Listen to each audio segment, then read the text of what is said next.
شاعر کی قبر روشن کرے۔ عربی بھی اچھی پڑھی، اللہ کا فضل ہے، اردو تو اپنی زبان ہے، انگریزی بھی پڑھی، اللہ کا فضل ہے، فارسی کی بھی شد بد لی۔ میں نے ایسا شاعر نہیں دیکھا، نہ اردو میں، نہ عربی میں، نہ فارسی میں، یہ تو میری زبان۔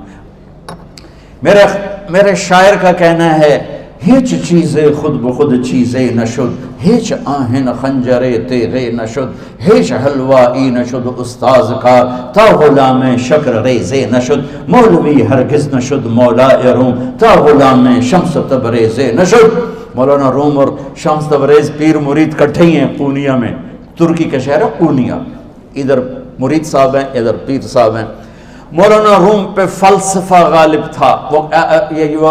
یہ اشعار کیا ہیں؟ علامہ اقبال فرماتے ہیں، کوئی چیز خود بخود چیز نہیں بنتی، پڑا ہوا لوہا صدیاں گزر جائیں یا کروڑوں گزر جائیں سال، وہ اپنے آپ خنجر نہیں بنتا، سیکھے بغیر کوئی سیکھا ہوا نہیں بنتا۔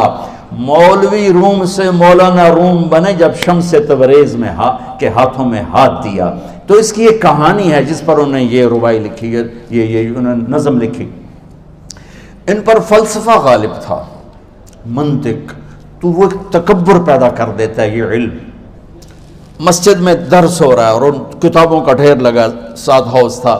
شمس تبریز دیہاتی حلیے میں آئے، پاؤں میں جوتا بھی نہیں تھا، پگڑ سا باندھا ہوا، تو بڑے بھول پن میں کہتے ہیں مولانا روم سے، اینچیست کتابیں پڑھی تھیں، اینچیست یہ کیا ہے؟ تو انہوں نے دیکھا جاہل، تو انہوں نے بڑے تکبر سے کہا، ایہاں است کہ تو نمیدانی، یہ وہ ہے جو تو نہیں جانتا۔ وہ ایک دم آگے بڑھے، انہوں نے پوری کتابوں کو یوں دھکا دیا تو جا کے حوض میں گر گئی۔ تو مولانا روم نے او تیرا بیڑا ڈوب جاوے او نام مرادہ، ایک ہی کی ایک اڑا کوئی ہون کمپیوٹر پہ بچوں میں دوئی باری کر لواں، وہ یہ تو نے کیا کیا، میری ساری زندگی کی جہد برباد کر دی۔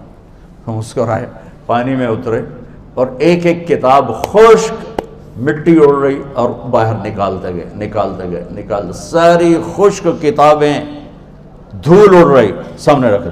مولانا روم اب سر پکڑ کے بیٹھے، این چیز یہ کیا ہے؟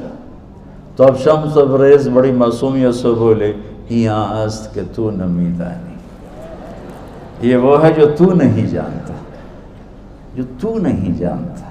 پھر فلسفہ رہ گیا، منطق بھی رہ گئی، پھر مثنوی مولانا روم وجود میں آئی، جس کا علم آج بھی بہتے چشمے پانی کی طرح